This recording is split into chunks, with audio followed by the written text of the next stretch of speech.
अस्सलाम वालेकुम। आज का टॉपिक बहुत इंपॉर्टेंट है, डायरेक्ट एंड इनडायरेक्ट के रिगार्डिंग है कि किस तरह how to change the tense.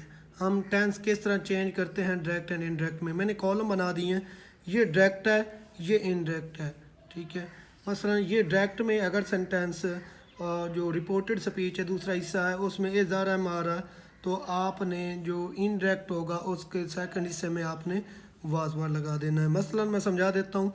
मैं कहता हूँ ही सेड आई एम बिजी। उसने कहा ही सेड आई एम बिजी, तो आपने कहना है he said that he was busy. तो आपने इनमें से कोई भी आ जाएगा। अगर इज़ है या एम है तो वाज लगा देंगे, आर है तो हम क्या करेंगे, वार लगा देंगे। यहाँ पे एग्जांपल इसकी दी हुई है, यहाँ पे देखें, he said I am busy, तो इसका इनडायरेक्ट बनेगा ये है he said that he was busy. ये वाला ही जो प्रोनाउन है चेंज होगा। प्रोनाउन पे पहले मैं बता चुका हूँ, पिछले लेक्चर आप देख सकते हैं कि प्रोनाउन कैसे चेंज होता है। ठीक है, तो आगे एग्जांपल है, अगर सेंटेंस में आ जाता है रिपोर्टेड स्पीच में डू नॉट डज नॉट। जैसे मसलन कहता हूँ ही सेड आई डोंट वर्क, तो आपने कहना he said that he did not work. इसकी एग्जांपल भी मैंने यहाँ लिख दी है, he said I don't write. ठीक है, उसने कहा आई डोंट राइट। तो इनडायरेक्ट उसका बनाते हुए यहाँ देखें, जो मैंने आपको ये डिड नॉट लगा दिया, ये यहीं पे देखें कि डिड नॉट लगा दिया। ये वाली साइड ऊपर लिखा हुआ है कॉलम कि ये डायरेक्ट है। ठीक है, ये वाली साइड ये सारे, तो ये इनडायरेक्ट है। अगर ये होगा तो आप ये लिखेंगे। आगे यहाँ पे देखें आप, यहाँ पे जो सेंटेंस है, जो सेकंड की जो आपको मैंने एग्जांपल दी है, he said I don't write, तो आपने क्या करना है, he said that he did not right. Did not के बाद वैसे भी पहली फॉर्म आती होती है, तो यहाँ पे डिड नॉट राइट। तो आपने मसलन क्या है कि अगर डू नॉट आ जाएगा तो आपने डिड नॉट चेंज करना है। ये है how to change your tense in direct and indirect. अगला क्वेश्चन देखें, अगर आपका डिड नॉट आ जाता है, ठीक है, डायरेक्ट में, तो आपने उसको had not worked third form लगानी है।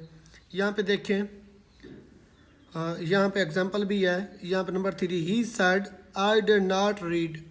ठीक है, डिड नॉट के बाद पहली फॉर्म है आई डिड नॉट रीड, तो आपने क्या करना है, he said that he had not red. ठीक है, थर्ड फॉर्म लगा देनी है हैड नॉट रीड।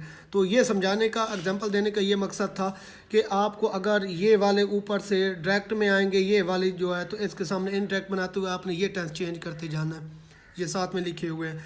अगला देखिए, अगर आपका कंटिन्यूस का सेंटेंस है, इज़ आर एम आर हुआ हो और आगे वर्किंग हो। मसलन देखें, यहाँ पे है वाज वार है, वर्किंग है, तो आप क्या लिखेंगे, ही said I was working. He said ये डायरेक्ट का है, डायरेक्ट है ना ये साइड, तो ही सेड उसने कहा आई वाज वर्किंग, तो आपने क्या कहना है, he said that he had been working, तो आपने क्या कर देना है, आपने हैड बीन चेंज कर देना है। ठीक है, इज़ आर एम था तो was war I N G लगा दिया, लेकिन अगर वाज वार वर्किंग है तो आपने क्या करना है, हैड बीन वर्किंग लगा देना है। आपका पास्ट कंटिन्यूस का डायरेक्ट है, तो उसका इनडायरेक्ट बनाते हुए आपने पास्ट परफेक्ट कंटिन्यूस जो हैड बीन यूज़ होता है वो लगा देना है। आगे देखें, शैल और वेल वर्क के लिए तो वुड लगाते हैं। अगर डायरेक्ट में शैल और वेल आ जाए रिपोर्टेड स्पीच में दूसरे हिस्से में, मसलन देखें, he said I shall go to Lahore, तो आपने कहना है he said that he would. ठीक है, he said that he would, आगे लिखना है गो टू लाहौर, ये गो वर्क है यहाँ पे जो आपका लिखा हुआ है। ये एग्जांपल 4 की मैंने दी थी, ही said I am working, he said that he was working, तो ये एग्जांपल मैंने यहाँ तक दी थी, लेकिन इसकी भी आपको जो एग्जांपल है वो लिख कर दिखा देता हूँ वाज वर्क की। यहाँ पे देखें नंबर 5 पे अगर मैं देखूँ, यहाँ पे मैं लिखता हूँ ही सेड।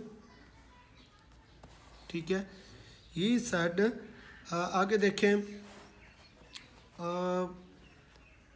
यहाँ पे है आई वाज वर्किंग,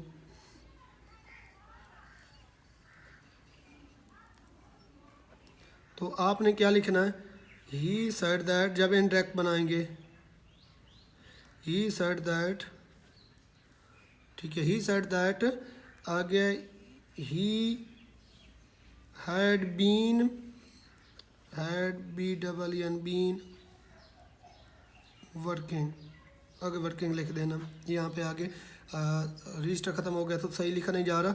तो आगे देखें, अगला आपका जो टेंस है विल शैल आएगा तो वुड लगा देंगे। मसलन he said I shall go to Lahore, तो आपने कहना he said that he would go to Lahore. अगर ये है कि वर्क है तो वर्क की फॉर्म लगा लेते हैं। He said I shall work hard, तो आपने लिखना है he said that he would work hard. आ गया हैज़ और हैव वर्कड, थर्ड फॉर्म। तो इसका टेंस चेंज करते हुए आपने क्या लिखना है, आपने फिर लिखना है कि मैं आपको बताऊं कि अगर है कि he said I have written a poem, तो आपने लिखना he said that he had written a film या रिटन अ पोएम, तो फिर आपने हैड लगाना। हैज़ हैव वर्कड होगा तो आपने इनडायरेक्ट बनाते हुए हैड वर्कड लिख देना। कैन वर्क आएगा तो कोड वर्क लिखेंगे, ये डायरेक्ट में होगा, ये इनडायरेक्ट में होगा। ये क्लियर एरो है, ये डायरेक्ट वाली साइड है ये सारी, कि डायरेक्ट में अगर ये वाले आते हैं तो टेंस चेंज करने आपने ये वाला लगा देने हैं। ये नीचे आपको मैंने इसकी एग्जांपल्स लिख कर दे दी हैं।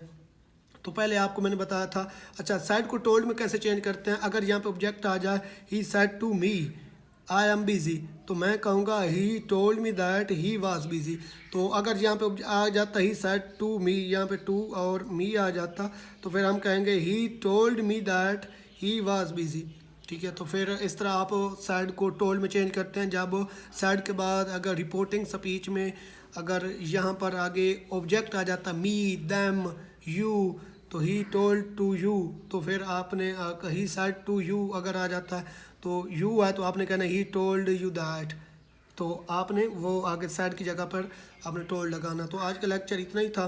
तो अगर किसी का कोई क्वेश्चन है तो आप पूछ सकते हैं, लेकिन आप सब्सक्राइब कर लें अगर आप न्यू हैं इस चैनल पर, तो आपको लेटेस्ट करंट अफेयर और इंग्लिश के लेक्चर मिलते रहेंगे। अपना बहुत ख्याल रखिएगा। Wishing you all the best.